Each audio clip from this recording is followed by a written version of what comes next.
नमस्कार। Sanskrit online classes में आप सभी का स्वागत है। आज हम जिस टॉपिक के ऊपर चर्चा करेंगे वो बीए पार्ट सेकंड और संस्कृत से जुड़ी हुई जितनी भी प्रतियोगिता परीक्षाएं होती हैं उन सभी के लिए महत्वपूर्ण है। तो आइए शुरू करते हैं आज का टॉपिक। आज का जो हमारा टॉपिक है वो है छंद। आज का टॉपिक है छंद। तो छंद के अंतर्गत जिन विशेष बातों के बारे में हम अध्ययन करेंगे वो पहले हम यहाँ जान लेते हैं। तो सबसे पहले बात आती है छंद के लक्षण की, कि छंद का लक्षण विद्वानों ने क्या किया है। उसके बाद बात आती है छंद के प्रयोग काल की, कि ये जो छंद है ये कब से प्रयोग में लाया जा रहा है।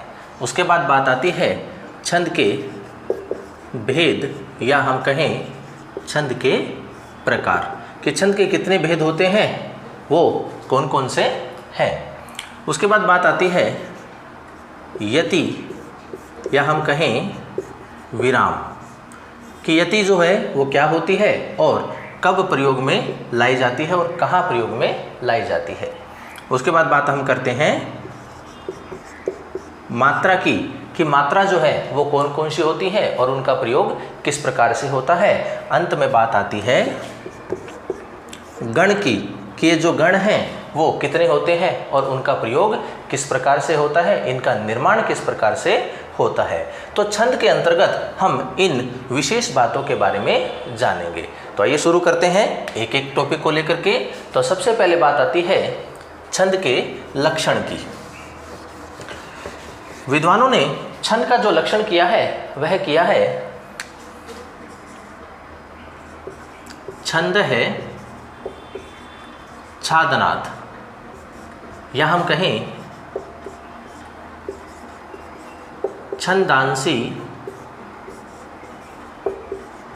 छादनाद।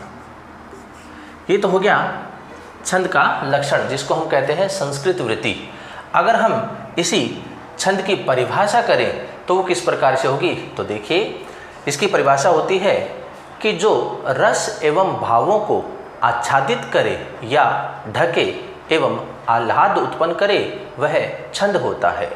रस एवं भाव, तो देखिए हम कभी कोई गीत या संगीत सुनते हैं तो हम कभी भावुक हो जाते हैं, कभी हम मुस्कुराने लगते हैं, कभी हम नाचने लगते हैं। तो ये जो सारी स्थितियाँ होती हैं ये रस एवं भावों की वजह से होती है। तो छंद की जो परिभाषा हम करते हैं तो कहते हैं कि जो रस एवं भावों को ढके या आच्छादित करे एवं आह्लाद उत्पन्न करे। आह्लाद का मतलब होता है खुशी, अर्थात जो हमें आंतरिक खुशी मिलती है, तो वह जो आह्लाद उत्पन्न करे तो वह क्या कहलाता है, छंद कहलाता है। तो ये तो बात हो गई हमारी छंद के लक्षण की। अगला जो हमारा विषय था वो था छंद के प्रयोग काल की, कि छंद कब से प्रयोग में लाया जा रहा है। तो छंद की जो विधा है वह वैदिक काल से ही प्रयोग में लाई जा रही है। वैदिक कालीन अर्थात वेदों के काल से ही छंद का प्रयोग किया जा रहा है। इसका मतलब हुआ कि छंद जो है वो अत्यधिक ही प्राचीन है। वेदों के अंतर्गत 7 छंद मुख्य थे जिनका प्रयोग अत्यधिक किया जाता था। तो वो 7 छंद कौन कौन से थे तो जान लेते हैं। सबसे पहले बात आती है गायत्री छंद की, उसके बाद बात आती है ऊष्णिक, फिर अनुष्टुप, वृहति, पंक्ति, त्रिष्टुप और जगति। ये 7 छंद हैं जिनका प्रयोग वेदों के अंतर्गत अधिक किया जाता था। अब देखिए प्रश्न यहाँ से भी बनते हैं कि आपसे पूछा जाता है कि अनुष्टुप छंद में कुल कितने वर्ण होते हैं, आपसे पूछा जाता है त्रिष्टुप छंद में कुल कितने वर्ण होते हैं।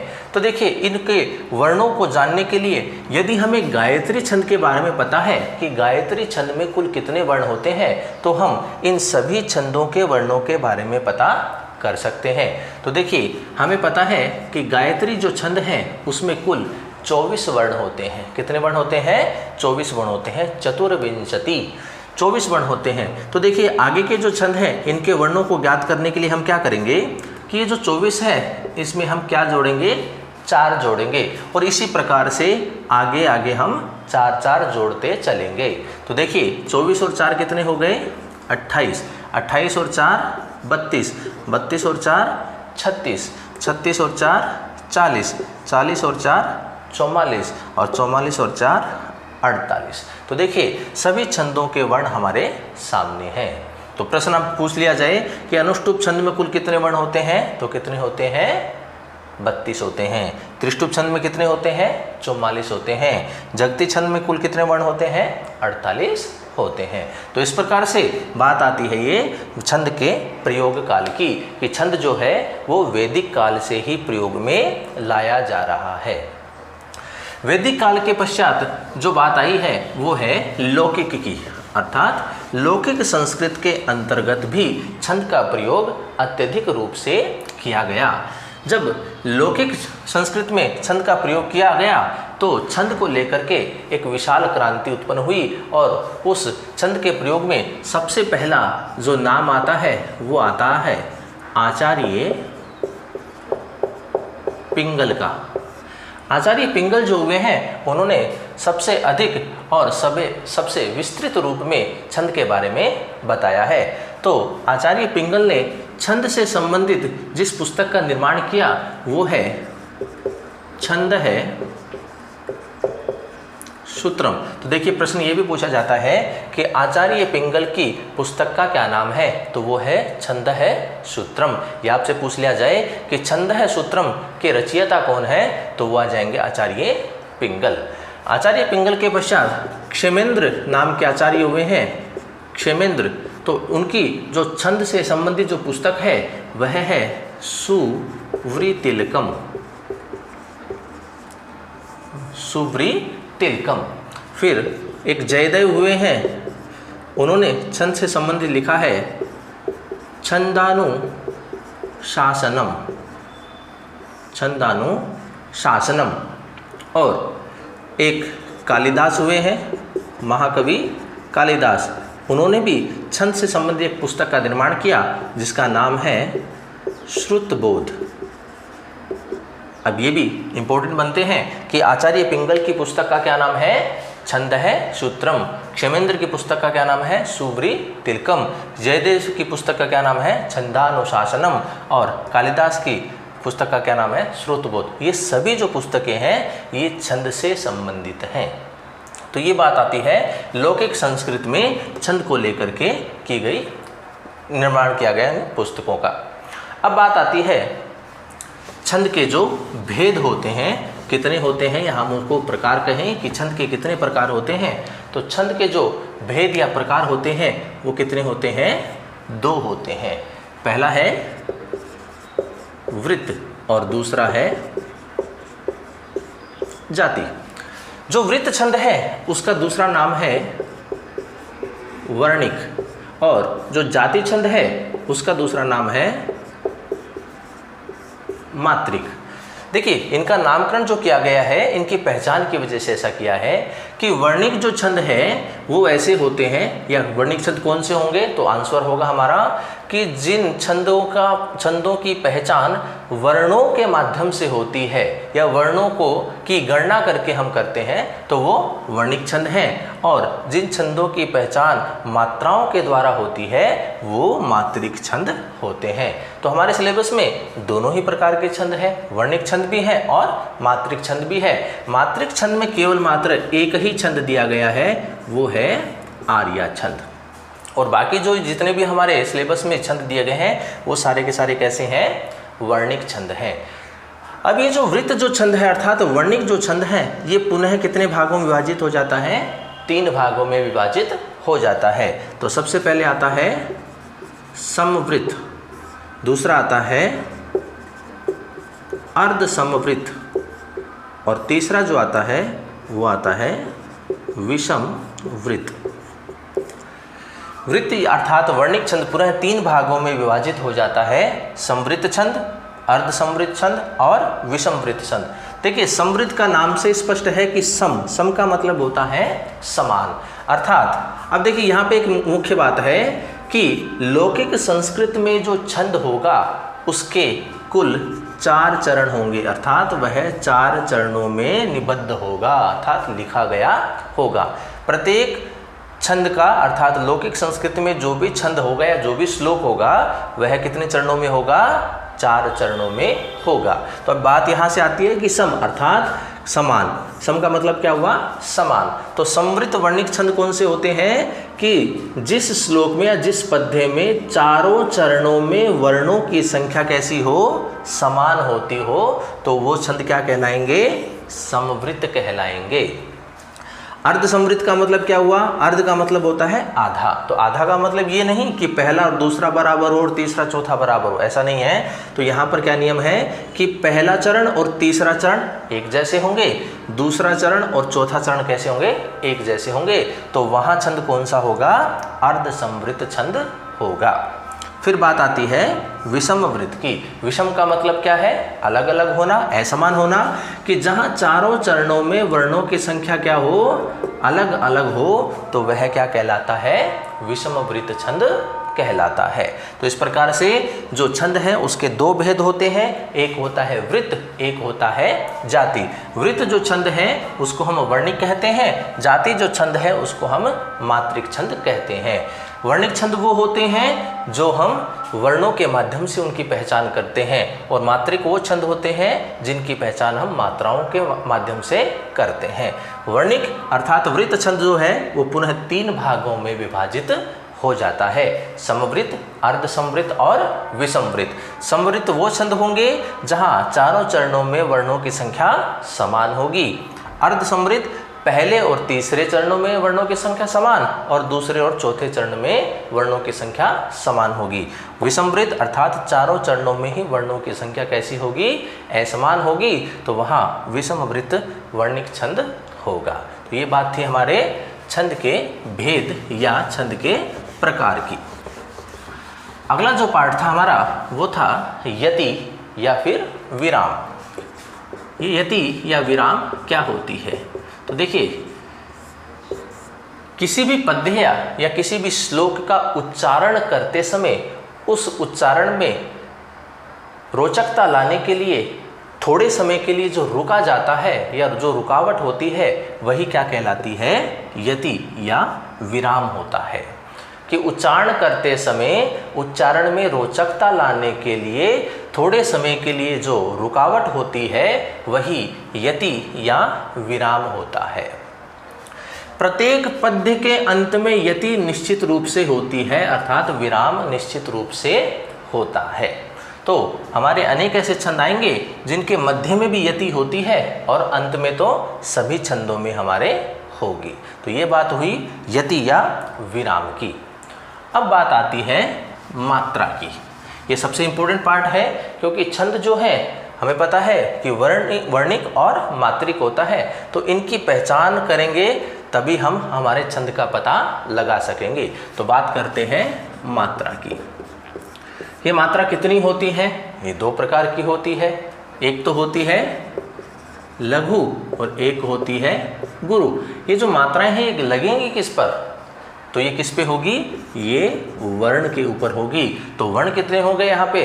वर्ण भी यहाँ पर 2 प्रकार के, क्योंकि यहाँ छंद में 2 ही प्रकार के वर्ण काम में आएंगे। एक वर्ण होगा हमारा ह्रस्व और एक होता है हमारा दीर्घ।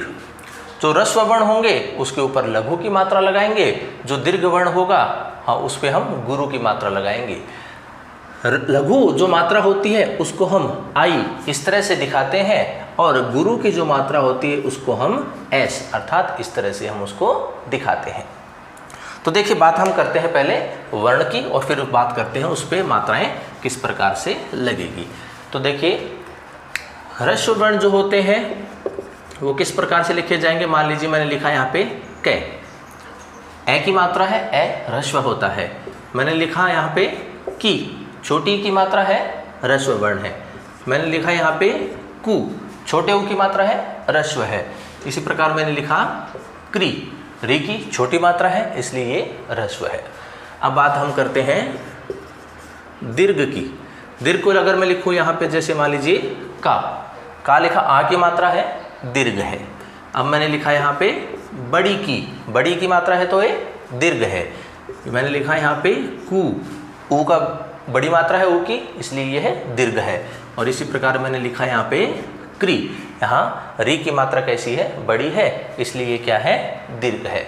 तो देखिए ह्रस्व होंगे, हमने अभी देखा कि ह्रस्व वर्ण जो होंगे उसके ऊपर मात्रा कैसी होगी, लघु की होगी। तो लघु के लिए हम किस प्रकार करते हैं, इस प्रकार आई को दिखाते हैं। और दीर्घ वर्ण जो होते हैं उसके ऊपर मात्रा कैसी होगी, गुरु की होगी। तो गुरु की मात्रा हम कैसे दिखाते हैं, इस तरह से ऐस करके दिखाते हैं। तो ये देखिए, ये हो गए लघु मात्राएं, ये हो गई गुरु मात्राएं। लेकिन छंद के अंतर्गत कुछ ऐसी स्थितियां होती हैं कि वर्ण तो कैसा होगा, लघु होगा, लेकिन हमें उसके ऊपर मात्रा कैसी लगानी पड़ जाती है, गुरु के लगानी पड़ जाती है। तो उसकी वो कुछ कंडीशन है, कुछ परिस्थितियां हैं। तो परिस्थितियां क्या है, तो उसको भी जान लेते हैं। सबसे पहले जो बात आती है वो ये है कि संयुक्ताक्षर से पूर्ववर्ती वर्ण दीर्घ होगा। इसका मतलब है कि हम उसके ऊपर मात्रा कैसे लगाएंगे, गुरु की मात्रा लगाएंगे।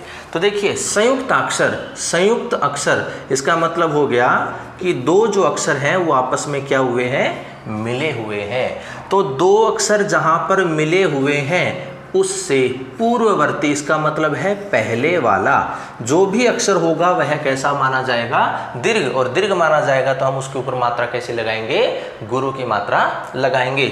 भले यहाँ पर कैसा हो, ह्रस्व वर्ण हो, और भले ही कैसा हो यहाँ पर दीर्घ वर्ण हो, तो हम उसके ऊपर गुरु की मात्रा ही लगाएंगे। कब, यदि आगे क्या हो, संयुक्त अक्षर हो। संयुक्त अक्षर के तात्पर्य देखिए, क्ष, त्र, ज्ञ, ये ऐसा है ना। अगर मैं लिखूँ यहाँ पे ग्रह, ये भी संयुक्त है। मैंने लिखा यहाँ पे प्र, ये भी संयुक्त है। मैंने लिखा ध्य, ये भी संयुक्त है। क्यों, क्योंकि दो दो अक्षर मिलकर के ये वर्ण बने हुए हैं। तो ऐसी स्थिति अगर होती है तो इनसे जो पहले वाला अक्षर यदि ह्रस्व भी है तो हम उसके ऊपर मात्रा कैसे लगाएंगे, गुरु की मात्रा लगाएंगे। तो ये तो हो गया हमारा पहला नियम कि संयुक्त अक्षर से पूर्ववर्ती वर्ण दीर्घ होता है।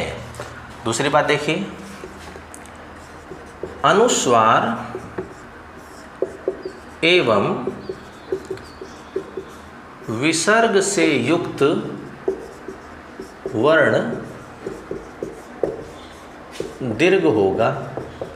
अगर मान लीजिए किसी अक्षर पे अनुस्वार लगा हुआ है या किसी वर्ण के साथ में विसर्ग लगा हुआ है तो उस वर्ण के ऊपर भी हम किस तरह की मात्रा दिखाएंगे, गुरु की मात्रा दिखाएंगे। अर्थात वह वर्ण भी कैसा माना जाएगा, दीर्घ माना जाएगा। तो ये हो गया हमारा दूसरा नियम कि अनुस्वार या विसर्ग से युक्त वर्ण दीर्घ होता है।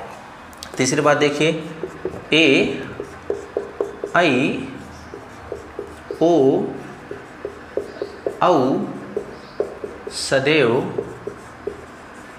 दीर्घ होते हैं। ये तो हमें पहले से पता है कि ए, ऐ, ओ, औ ये हमेशा दीर्घ वर्ण होते हैं। क्यों, क्योंकि ये भी क्या है, दो दो अक्षर से मिलकर के बनते हैं। तो अगर ऐसी स्थिति कहीं पर है तो हम उनके ऊपर भी कैसी मात्रा लगाएंगे, गुरु की मात्रा लगाएंगे। तो ये बात आ गई हमारी तीसरी।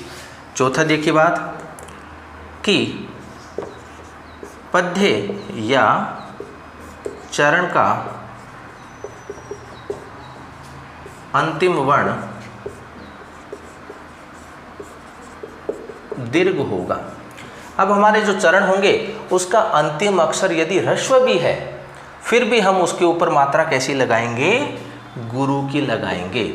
भले ही वह वर्ण कैसा हो, ह्रस्व वर्ण हो, हम उसके ऊपर मात्रा कैसे लगाएंगे, गुरु की लगाएंगे। तो ये चार कुछ ऐसे नियम हैं जो ह्रस्व के ऊपर क्या करते हैं, गुरु की मात्रा लगाते हैं, अर्थात मात्रा में परिवर्तन कराते हैं।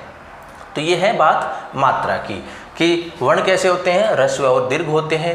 मात्राएं कैसी होती हैं, लघु और गुरु की होती है। तो किस प्रकार लगाएंगे, जो लघु होता है सीधा सीधा उसके ऊपर हम आई की मात्रा दिखा देंगे, और यदि वह दीर्घ होता है, गुरु है, तो हम उसके ऊपर एस की मात्रा दिखा देंगे। कुछ नियम ये हैं कि संयुक्त अक्षर से पहले वाला वर्ण कैसा होगा, दीर्घ होगा। अनुस्वार एवं विसर्ग से युक्त वर्ण कैसा होगा, दीर्घ होगा। ए, ऐ, ओ, औ सदैव कैसे होंगे, दीर्घ होंगे। और पद्य या चरण का अंतिम वर्ण कैसा होगा, दीर्घ होगा। तो ये 4 ऐसे नियम हैं जो मात्रा में परिवर्तन लाते हैं। तो अब देखिए हम कुछ उदाहरण करते हैं जिनसे ये जो चीज़ है वो पूरी तरह से स्पष्ट हो जाएगी। देखिए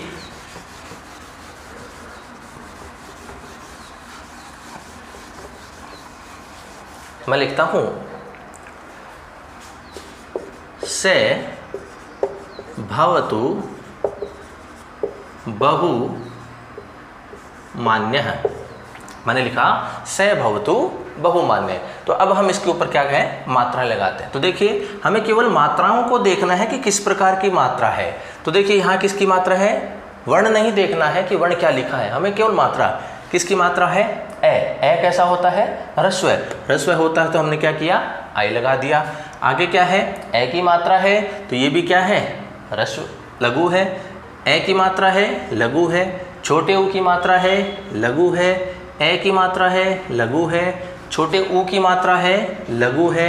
आ की मात्रा है। और आगे देखिए आधा अक्षर, अर्थात ये 2 वर्ण हैं, ये कैसे हैं, संयुक्त हैं। तो संयुक्त होने से पहले वाला क्या हो जाएगा, गुरु हो जाएगा। तो यहाँ तो पहले से ही गुरु है तो उससे कोई फर्क नहीं पड़ेगा, तो ये पहले से ही क्या है, गुरु है।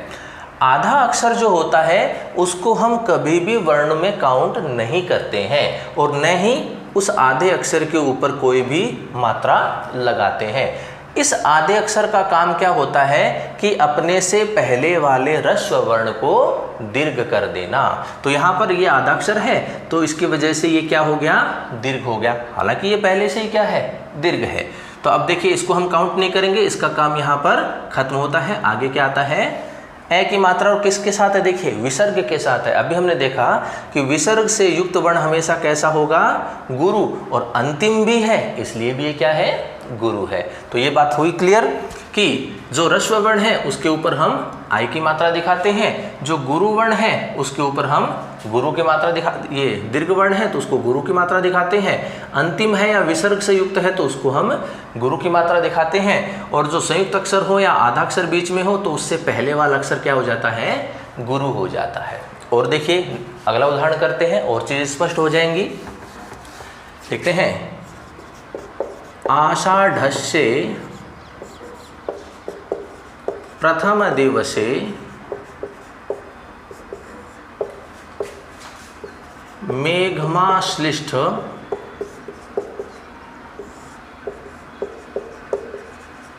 सानुः।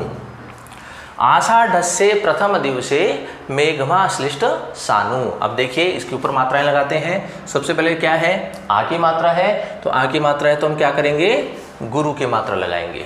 फिर क्या है, देखिए आ की मात्रा है तो इसके ऊपर भी हम क्या करेंगे, गुरु की मात्रा लगाएंगे। यहाँ क्या ऐसी मात्रा है, ए की मात्रा है, ढ, ए की मात्रा है। आना कैसा चाहिए, आई आनी चाहिए, लेकिन नहीं, क्यों, क्योंकि आगे कैसा है, आधा अक्षर है।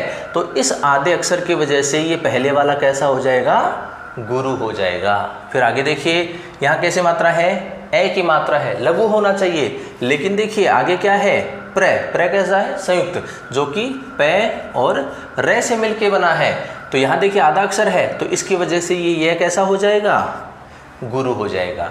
अब इस प की वजह से तो ये गुरु हो गया, तो क्या बच गया, रे। रे में किसकी मात्रा है, ए की मात्रा है, तो ये कैसा हो जाएगा, लघु हो जाएगा। थ में किसकी मात्रा है, ए की, ए कैसा है, लघु। मैं में किसकी मात्रा है, ए की, तो कैसा हो जाएगा, लघु। यहाँ देखिए छोटी की मात्रा है तो लघु, ए की मात्रा है तो लघु। अब देखिए ए की मात्रा है, हमने पढ़ा था ए, ऐ, ओ, औ, ये सदैव कैसे होते हैं, गुरु होते हैं। तो इसके ऊपर क्या लगा दिया हमने, गुरु की मात्रा। आगे वापस से क्या है, ए की मात्रा है तो क्या हो जाएगा, गुरु। फिर क्या है, ए की मात्रा तो क्या हो जाएगी, लघु। आ की मात्रा है और आगे देखिए आधा अक्षर भी है तो ये पहले से ही गुरु है और इसकी वजह से भी गुरु हो गया। छोटी ली, ई की मात्रा लघु है लेकिन क्या है आगे आधा अक्षर है, इसकी वजह से ये ली क्या हो जाएगा, गुरु हो जाएगा। टे में किसकी मात्रा है, ए की, तो ए की मात्रा है तो लघु। आ की मात्रा है तो इसलिए ये क्या हो जाएगा, गुरु। उसके बाद क्या है, छोटा नु, ऊ की मात्रा छोटे की है लेकिन क्या है अंतिम भी है और विसर्ग से युक्त भी है, तो इसलिए क्या हो जाएगा, गुरु हो जाएगा। तो देखिए इस तरह से हमने ये मात्रा लगा ली है, ठीक है ना। आगे और उदाहरण करते हैं, जैसे और चीजें क्लियर होंगी। जैसे मैंने लिखा कक्षा कक्ष ज्ञान वितरण केंद्रमस्ति।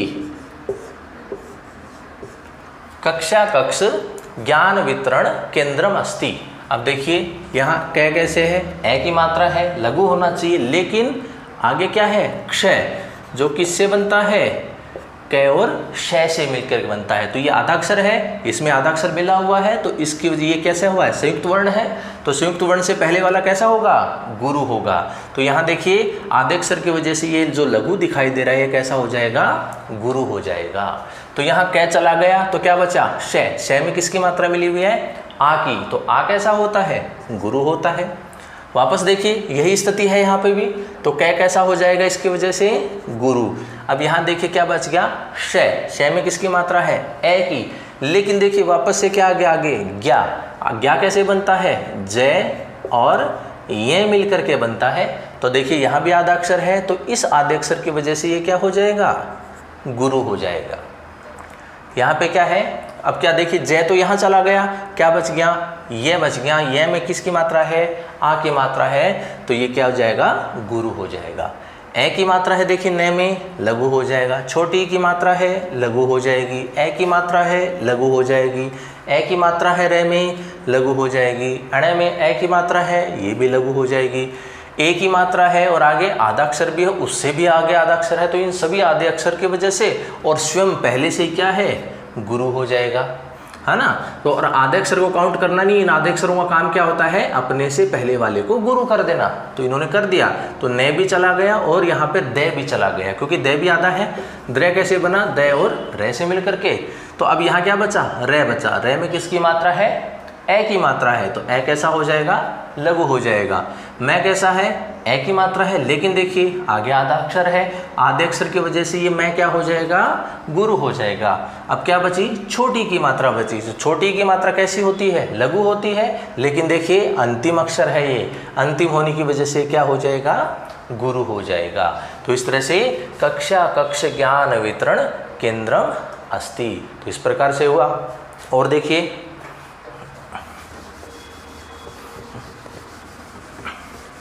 अगला है तामध्ये संप्रेष्ये, तामध्ये संप्रेष्ये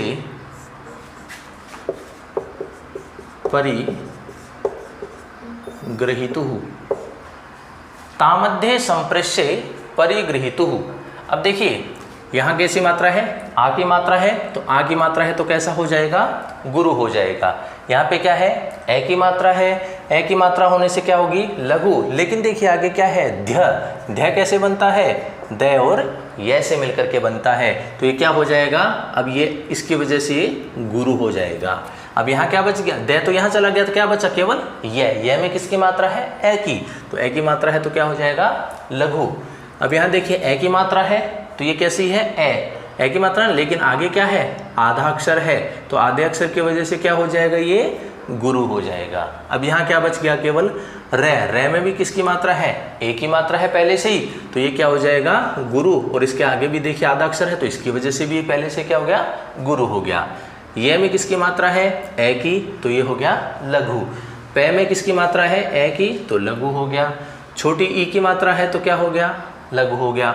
अब ये देखिए ग्री, ये री की मात्रा है, ये कोई संयुक्त वर्ण नहीं है। हमने यहाँ पे किया था कि क्री, अगर ऐसी स्थिति होती है तो हम उसके ऊपर क्या लगाया, लघु की मात्रा लगाई। तो ये मात्रा है, जिस प्रकार से ई की मात्रा होती है, ऊ की मात्रा होती है, मात्रा है, तो ये कैसी है, छोटी री की मात्रा है, तो इसलिए छोटी री की मात्रा है, तो इसलिए हम यहाँ पर लघु लगाएंगे। ये गलती नहीं करनी है कि हम इसको संयुक्त वर्ण मान लें, संयुक्त वर्ण नहीं है। कहीं ये कर दो कि ये संयुक्त है तो इसकी वजह से ये क्या हो गया, गुरु हो जाएगा, ऐसा नहीं होगा। अगर ऐसा कर दिया तो पूरा छंद ही हमारा गलत हो जाएगा। तो इसलिए ये छोटी री की मात्रा है, इसलिए हम यहाँ क्या लगाएंगे, लघु की मात्रा लगाएंगे। उसके बाद क्या है, बड़ी की मात्रा है, तो ये क्या हो जाएगी, गुरु हो जाएगी। छोटे ऊ की मात्रा है, लेकिन देखिए अंतिम भी है और विसर्ग से युक्त भी है, इसलिए क्या हो जाएगी, गुरु की मात्रा हो जाएगी। तो देखिए ये था तामध्ये संप्रेष्य परिगृहीतु। तो इस प्रकार से हम सभी वर्णों के ऊपर मात्राएं लगाते हैं। जो रस्व होता है, रस्व सीधा सीधा दिखाई देता है तो हम मात्रा लगा देते हैं लघु की, लेकिन अगर यहाँ कंडीशन आ जाती है इस प्रकार से, तो हम उस लघु अक्षर को क्या कर देंगे, गुरु कर देंगे, दीर्घ वर्ण का उसको कर देंगे और उसकी मात्रा गुरु की लगा देंगे। ठीक है, तो ये बात हो गई हमारी मात्रा की। अब जो अंतिम बात आती है वो आती है गण की। अंतिम बात जो है वो कैसी है, गण की। तो सबसे पहली बात तो ये आती है कि गण कितने होते हैं छंद के अंतर्गत। तो छंद के अंतर्गत गणों की संख्या कितनी है, वो कितनी है, 8 है। कितनी है, 8 है। तो देखिए कौन कौन से हैं, आपने एक सूत्र सुना होगा, ये माता राज भान सलगा, आपने देखा होगा, ये माता राजभान सलगा।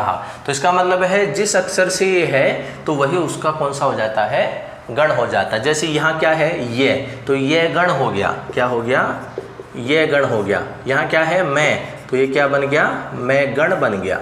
यहाँ क्या है, तय, तो ये क्या हुआ, तय गण। रे गण, जय गण, भय गण, नय गण, सय गण, ये तो सारे क्या हो गए, गण हो गए। रे गण, जय गण, भय गण, नय गण और अंत में क्या है, सय गण। ये तो सारे क्या हो गए, हमारे गण हो गए। अंत में देखिए क्या है, लय और गय। तो ये जो लय है ये लय गण और गय गण नहीं होंगे। लय का मतलब है यहाँ पे लघु और गय का मतलब है यहाँ पे गुरु। ठीक है ना। तो ये तो क्या हो गए, गण हो गए हमारे। कितने हो गए, 4, 5, 6, 7 और 8 तो गण हो गए, और एक हो गया हमारा लघु गण और एक होता है गुरु, जो कि इनकी स्थिति हमेशा अंत में ही होती है। अंतिम या तो लघु मिलेगा हमें या फिर गुरु मिलेगा। ठीक है ना। अब देखिए, या तो ये तरीका है गणों का पता लगाने का, है ना, लेकिन अब ये गण बनते कैसे हैं ये भी हमें है, क्योंकि छंद की जो पहचान होगी, या तो हम क्या कर लेंगे, वर्णों के माध्यम से। मान लीजिए हमने काउंट कर लिया 1, 2, 3, 4, 5, 6, 7, 8, 9, 10, इसमें कितने वर्ण हैं, 10 वर्ण हैं। तो हम वर्णों के माध्यम से भी छंद का पता लगा सकते हैं, या फिर हम मात्राओं की वजह से क्या करेंगे, यहाँ जैसे इस तरह से मात्रा लगा दी हमने, ये मात्राएं होंगी, हम मात्राओं को काउंट करेंगे। आई का मतलब 1 होता है, एस का मतलब 2 होता है, तो हम इनको सबको काउंट करते चलेंगे, ऐड करते चलेंगे। तो ये 1, इसका मतलब 2 है, तो ये कितने हो गए, 3, 3 और 2 5, 5 और 2 7, 7 और 1 8, 8 और 2 10, 10 और 1 11, 12, 13 और ये 2 15। तो इसमें कितनी मात्राएं हैं, 15 मात्राएं हैं। तो इस प्रकार से भी हम छंद की पहचान करते हैं। अब देखिए, हम अगर, क्योंकि हमारे जो छंद में है या वर्णिक जो छंद है वो अनेक ऐसे हैं जो जिनमें वर्णों की संख्या समान है। जैसे इंद्र वज्रा की बात करें तो उसमें 11 वर्ण होते हैं, उपेंद्र वज्रा की बात करें उसमें 11 वर्ण होते हैं, उपजाति की बात करें उसमें भी 11 वर्ण होते हैं। अब वर्णों के हिसाब से करेंगे तो ये 3 होते हैं। अब 3 में से कौन सा है ये पता लगाने के लिए हम क्या करते हैं, गणों का निर्माण करते हैं। यहाँ से चीज़ें सटीक निकल जाती है कि इसमें कौन सा छंद है, कि वर्ण यहाँ इंद्र वज्रा छंद होगा या फिर उपेंद्र वज्रा छंद होगा या फिर उपजाति छंद होगा। अब देखिए, हम गणों का निर्माण करते हैं, हम इससे भी कर सकते हैं। जैसे हमने यहाँ इनके ऊपर, सबके ऊपर क्या है, मात्राएं लगा रखी हैं। तो देखिए, एक जो गण होता है, एक गण जो होता है वो 3 वर्ण से मिलकर के बनता है। एक गण का जो निर्माण होगा वो कितने वर्ण से मिलकर के होगा, 3 वर्ण से मिलकर के होगा। तो देखिए हम 3-3 के क्या बना लेंगे, जोड़े बना लेंगे। तो देखिए मैंने लगाया ये ISS, इसका मतलब जहाँ से शुरू करेंगे वही उसका गण का नाम होगा। तो ISS का मतलब क्या हो गया, यह गण, क्योंकि यह से शुरू हो रहा है तो ISS। अब बात आती है यहाँ से, तो हम इन 3 को लेंगे। तो तीनों कैसे हैं, गुरु हैं, SS और S। फिर यहाँ से शुरू करेंगे SSI, SSI, SSI का मतलब क्या हो गया, तय गण हो गया। फिर हम यहाँ से शुरू करेंगे SIS, SIS, S कहाँ से शुरू हो रहा है, रे से शुरू हो रहा है, तो ये कौन सा गण हो गया, रे गण हो गया। फिर बात करते हैं ISI, ISI, तो कहाँ से शुरुआत है, जय से, तो ये क्या हो गया, जय गण हो गया। फिर यहाँ करेंगे हम SII, ये क्या हो गया, भय गण हो गया। फिर III, अर्थात तीनों ही लघु हैं, तो वो कौन सा हो गया, नय गण हो गया। और अंत में देखिए IIS, तो ये क्या बन गया, सैगण हो गया। अब देखिए अंत में क्या बच गया, एक I बच गया और एक क्या बच गया, S बच गया। तो I का मतलब क्या हो गया, लघु, और S का मतलब क्या हो गया, गुरु हो गया। तो इस तरह से हम गणों के बारे में पता कर सकते हैं कि किस गण की मात्रा किस प्रकार से होती है। तो एक तो ये तरीका है, ये माता राजभान सलगा, इस तरह से भी हम गणों का निर्माण कर सकते हैं। एक दूसरा तरीका देखिए, जो भी आपको अच्छा लगे आप उस तरीके को याद रख सकते हैं। जैसे मैंने बोला भय, जय, से, ये, रे, ते, मैं, ने, अर्थात भजस यर तमन। क्या बोला, भजस यर तमन। तो देखिए इसको निकालने का क्या तरीका है कि हम शुरुआत किससे करें, बड़े से, अक्सर शुरुआत बड़े से ही होती है ना। तो देखिए हमें यह भी पता है कि एक गण का निर्माण कितने अक्षरों से होगा, 3 से, तो अर्थात 3 मात्राएं काम में आएंगी हमारे। तो देखिए हमने सबसे पहले क्या किया, मैंने S लगाया और उसके बाद दोनों क्या कर दिए, लघु कर दिए, ठीक है ना। तो क्या बन गया, SII। मैंने यहाँ पर पहले वाला गुरु किया था, तो इस बार दूसरे वाला गुरु करूँगा, तो ये बाकी क्या हो जाएंगे, लघु हो जाएगा। अब मैं अंतिम वाला गुरु करूँगा, तो ये दोनों छोटे कर दूंगा, अर्थात लघु कर दूंगा, तो ये बन जाएगा। अब 3 तक की बात हो गई। अब देखिए मैंने बड़े से अर्थात गुरु से शुरुआत की थी, अब शुरुआत किससे करूँगा मैं, लघु से। तो मैंने लघु से शुरुआत की, तो ये क्या हो गया, दोनों गुरु हो गए। अब मैंने 2 नंबर को लघु कर दिया और बचे हुए को गुरु कर दिया। अब मैं 3 नंबर को लघु करूँगा और बचे हुए को क्या कर दिया, गुरु कर दिया। शुरुआत कहाँ से हुई थी, गुरु से, तो मैं तीनों गुरु कर दूंगा। अंत कहाँ से हुआ, लघु से, तो मैंने तीनों को लघु कर दिया। अब देखिए हम दोनों टेबल को मैच कर सकते हैं, दोनों ही टेबल कैसी है, एक समान है। तो देखिए यह गण की बात करते हैं, यह गण कैसा है, ISS, तो यह गण देखिए ISS, ठीक है ना। मैं गण कैसा है, तीनों ही गुरु, तो देखिए मैं कैसा है, तीनों ही गुरु है। तय गण कैसा है, SSI, तय गण देखिए SSI। रे गण कैसा है, SIS, SIS। जय गण कैसा है, ISI, ISI। भय गण कैसा है, SII, SII। नगण कैसा है, तीनों ही लघु, तो देखिए तीनों ही लघु। और सैगण कैसा है, IIS, तो IIS। तो जो तरीका आप लोगों को अच्छा लगे आप उस तरीके से इन गणों का निर्माण कर सकते हैं। यह माता राजभान सलगा, ये पुराना है, हम बहुत पहले से पढ़ते आ रहे हैं। और एक तरीका ये भी है भजस यर तमन, तो आप इस तरह से भी गणों का निर्माण कर सकते हैं। तो इस तरह से ये कुछ बेसिक चीज़ें थी जो हम छंद में सीखते हैं। तो इन्हीं के माध्यम से हम छंदों के बारे में पता करते हैं। तो आज की क्लास में इतना ही। आगे की क्लास में हम सभी वर्णिक और मात्रिक छंदों के बारे में विस्तार पूर्वक चर्चा करेंगे। धन्यवाद।